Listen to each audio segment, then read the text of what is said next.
Good afternoon mga palangga. I got the bin with me kasi bin pick up kasi ngayon.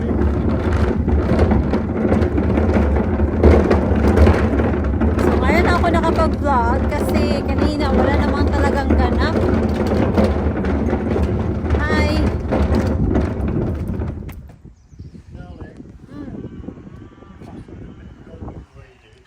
He doesn't hold it down, it's really more strong. Like this. Not through there like that. Okay, so he's got it. There. Well, that's like that. Over. Okay. Twist it. And twist it. And the wind can't take it over because the thing, when you do it, you just hook it over that, don't you, twice? And the wind lifts a bit up and it will hook it up. And off it goes. That's it, up it Solid. goes. Did you lock the door, darling? No, We could have been robbed. we'll have a bolognese tonight. Yes. Alright. Pumunta din ako sa Garlic bread a naan bread with my £20. with your 20 pounds, yeah. Store. Pumunta kasi ako sa pharmacy, mga loves. So, ayun, pumunta ako sa village shop. Kapakita ko sa inyo yung mga nabili natin.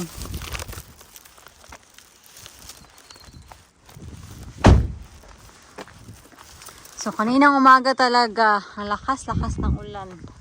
Buti na lang huminto. Medyo cold nga ngayon, 14 degrees lang. Oh, diba? Imagine niyo ang laki ng diferensya. At kanina din, nandito yung anak ni Mr. para kunin yung mga scrap.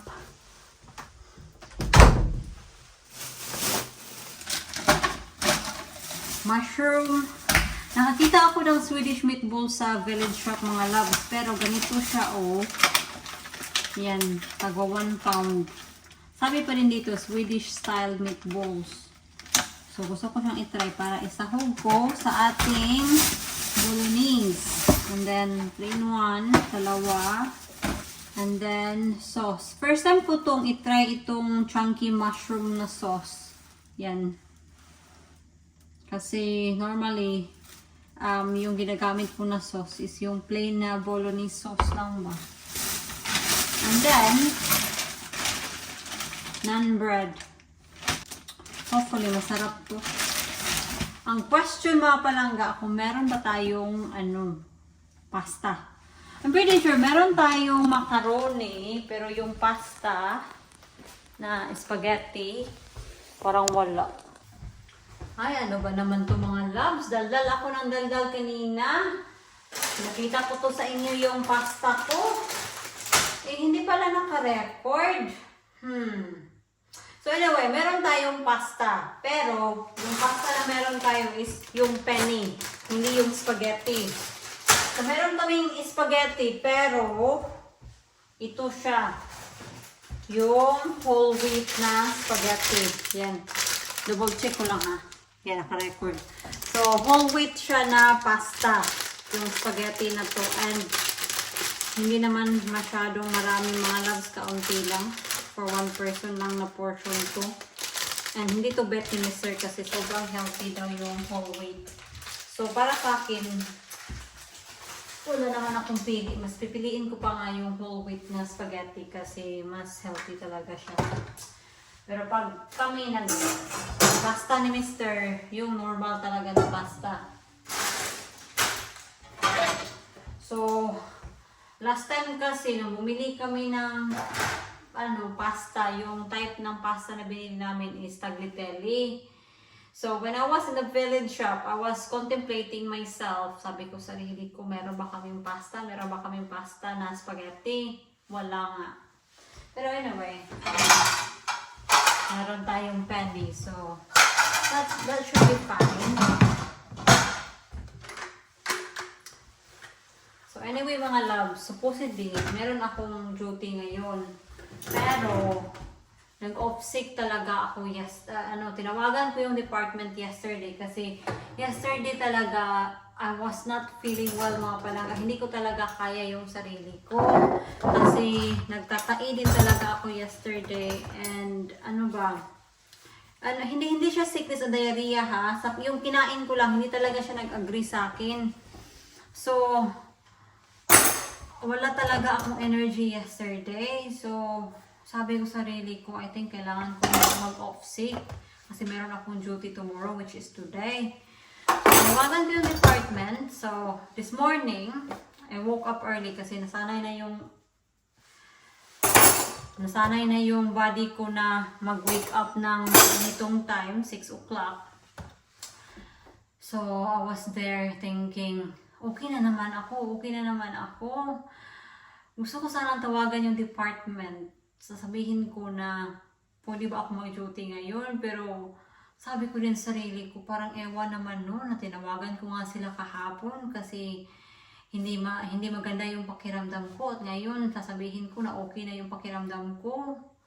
So, sabi ni Mr., wag mo na lang tawagan na mag-duty ka ngayon kasi kailangan mo ding magpahinga.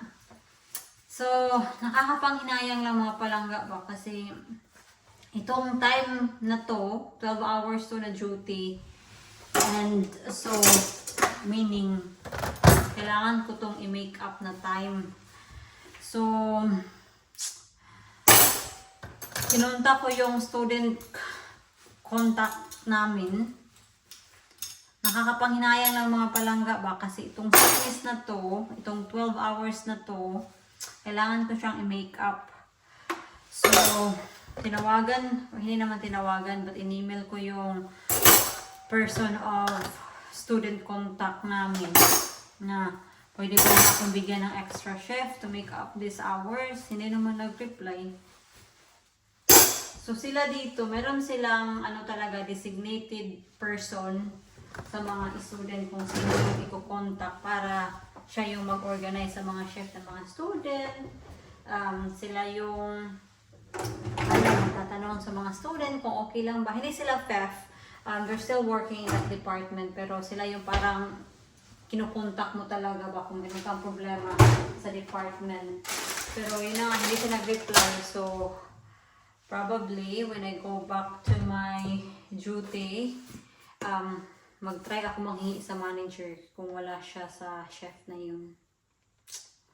Yan, ang hihinayan talaga ako mga loves. Kasi first time kong mag-off sick talaga sa buong training ko, as in this is my first time and sana hindi na maulit.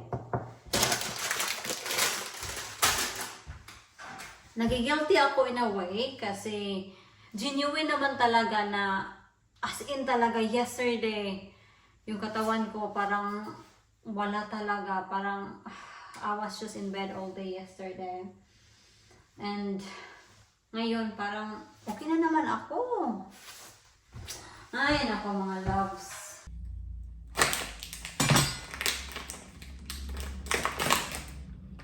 It smells like Swedish meatballs. Yung nabili ko sa Tesco. Yan.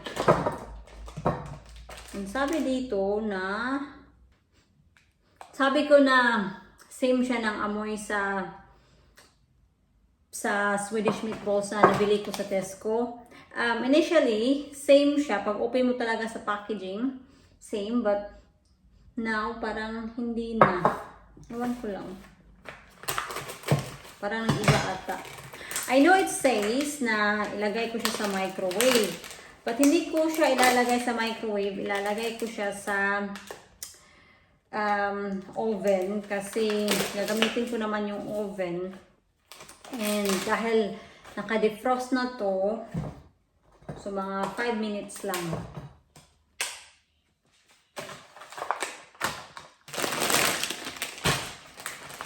And ito, sabi dito, grill. Grill pala to. Pwede din mga loves. Pwede siyang i-grill, microwave, and oven bake. So, kung frozen daw, 2 to 4 minutes. But this is not frozen. This is chilled. So, 1 to 2 minutes lang. So, ito sila. Same lang. But we need to preheat the oven first. So, ang kailangan na lang talaga nating i-prepare is itong mushroom.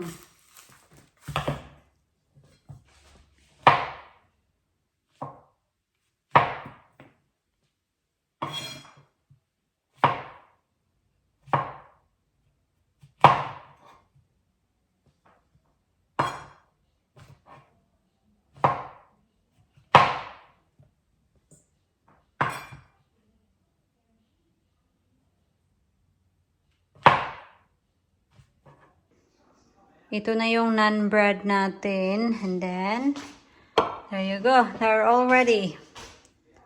Mister! Come on now. Come.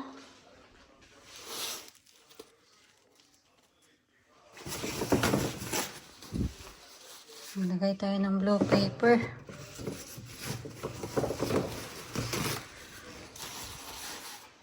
Let's go eat.